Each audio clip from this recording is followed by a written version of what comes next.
সারাদিন সংসারে এত এত কাজ করে শাড়ি পরার সুযোগই পাই না। শাড়ি পরেছি ঠিকই, তাকে সারপ্রাইজ কখন দিব আর ঘুরতে কখন যাব। নতুন বউ সেজে কোমরে কাপড় বেঁধে রান্নাঘরে কার জন্য রান্না করতে হলো। আজকাল বউ সাজতে লাল শাড়ির প্রয়োজন হয় না, আজকে তো জামাইয়ের পছন্দের ব্ল্যাক কালারের শাড়ি পরছি। ভেবেছিলাম সেজে গুজে তাকে নিয়ে একটু ঘুরতে যাব, হঠাৎ করে একটা ফোন আসে আর আমাদের সব প্ল্যানিং শেষ। আসলে মেয়েদের স্বামী বাড়িতে নিজের বলতে কিছুই নেই। সাথে সাথে আমাদের ঘরটা সুন্দর করে গুছিয়ে নিলাম, এরপর রান্নাঘরে চলে আসছি। আজকে আমি চিতই পিঠার সম্পূর্ণ রেসিপিটাই আপনাদের সাথে শেয়ার করব। শীতের দিনে চিতই পিঠার সাথে হাঁসের মাংস কি যে মজা, মা পাশে থাকলে আরো আগেই খাওয়া হতো। চিতই পিঠা সুন্দর হওয়াটা নির্ভর করে চালের গুঁড়া মেখে নেওয়ার উপর। গতকাল রাতেই চালের গুঁড়া মেখে রেখেছিলাম, ভেবেছিলাম আজকে বাহির থেকে এসে পিঠা বানাবো। সেই পিঠাগুলো আমাকে এখনই বানিয়ে নিতে হচ্ছে। কার রিজিক কোথায় থাকে আল্লাহ ছাড়া কেউ জানে না। ভাই ভাবি অনেকদিন ধরেই আসবে আসবে বলে, আজকে তো চলেই আসলো। আমার বাসায় শুধু আমার ভাই ভাবি আর দেবরই আসে, আর কি কোন আত্মীয় স্বজন নেই। দেখলাম অনেক আপুরাই এমন কথা বলেন। আত্মীয় স্বজন বলতে সবাই গ্রামে থাকে, যারা শহরে আমাদের বাসার আশেপাশে থাকে তারাই আমাদের বাসায় বেড়াতে আসে। চিতই পিঠা বানানোর জন্য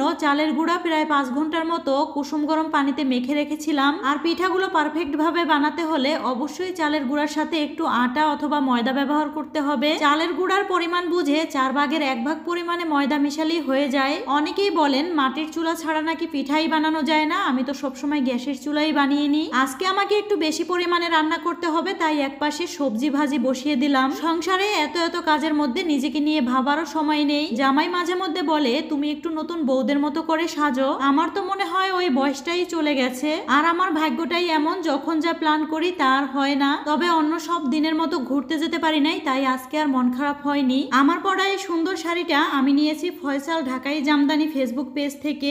এই অরিজিনাল জামদানি শাড়িগুলো ভাইয়ারা নিজেদের হাতে তাদের বাড়িতেই তৈরি করে। আপনারা কিছুদিন আগে তো দেখেছেন আমি ভাইয়াদের বাড়িতেই চলে গিয়েছিলাম শাড়ি কেনার জন্য। আর অনেকগুলো শাড়ির মধ্যে আমার ব্ল্যাক কালারের শাড়িটাই কেন জানি বেশি পছন্দ হয়ে যায়। তারপরও আমি প্রতিটা শাড়ি ধরে ধরে দেখতেছিলাম কোনটাতে বেশি ভালো লাগছে। আপনারা চাইলে ভাইয়াদের বাসা থেকে সরাসরি এই শাড়িগুলো নিতে পারবেন। এছাড়াও ভাইয়াদের পেজ ফয়সাল ঢাকাই জামদানি, সেখান থেকে অর্ডার করে নিতে পারবেন। আমি ভাইয়াদের পেজ লিংক আমার ভিডিওর উপরে দিয়ে দিব। এই তো গল্প করতে করতে আমার হাঁসের মাংস রান্না করাও প্রায় শেষ। দুপুরে চিতই পিঠা, হাঁসের মাংস এইসব আমরা খেয়েছি। বিকেলে আমাদের সবারই বাহিরে ঘুরতে যাওয়ার কথা থাকলেও সারাদিন রান্না করে আমার একটুও বাহিরে বের হইতে মন চাচ্ছিল না। জামাই ভাবির জন্য আর আমার জন্য নাস্তা এনে দিয়ে তারা বাহিরে চলে গেছে। এখানে সে চিকেন চাপ আর রুটি আনছিল, ভাবি বলছিল যে আমি একটু আপনাকে ভিডিও করে দিই। 2টা প্লেটে খাবারগুলো নিলাম, জানি না দুইজনে এত খাবার কিভাবে খাবো। চিকেন চাপের সাথে এই জিনিসটা আমার কাছে ভীষণ ভালো লাগে। নতুন বউ এত আশা নিয়ে বসেছিল, বাহিরে যেতে পারে নাই, কিন্তু তাতে কোনো কষ্ট নেই। পরিবারের সাথে কাটানো সময়গুলো আমার কাছে ভীষণ ভালো লাগে। যাই হোক, সবাই ভালো থাকবেন। আজকের ভিডিওটি এ পর্যন্ত।